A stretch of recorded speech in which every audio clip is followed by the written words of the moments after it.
2.5 years after selling Lily Pond, Sandra Lee might be considering repurchasing the house.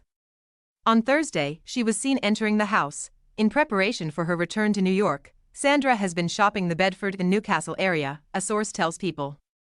She had looked for a while but hasn't discovered anything she enjoys better than her home, Lily Pond. The source claims that Lee had been largely residing in California since selling the house in 2020, but that now, due to work, she is returning to the East Coast. The international lifestyle icon will also be able to rekindle her relationship with the area, where she formerly lived and served as First Lady of New York while the Governor Andrew Cuomo was in office.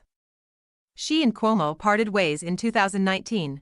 Sandy has many friends and a great network of support here, a friend and former neighbor of the celebrity tells People. She was born and raised in New York. Everyone is excited that Sandra will be returning to the neighborhood. Lee, who has been looking at homes for 2 months, is being represented by Greg Schrieffer of Sotheby's International Realty. Lee gave a statement to People regarding her choice to move. In 2020, Lee said a tearful goodbye to her roughly 4,000 square foot, 6-bedroom home, noting on Instagram at the time that her moving day was one of the saddest days of my life. She said, "Today is the day that I do the last move out of Lily Pond. I adore that place, and I have a close bond with each and every room there. I will always cherish it, and I hope the new owners will treat it with the same care I did." #TheHouseAtThatBuilding. In a subsequent Instagram post, Lee detailed the scenes leading up to what she believed to be her last departure from the house. According to People, the mansion was listed for $2 million in May 2019. According to Page 6, it was sold in October 2020 for $1.85 million.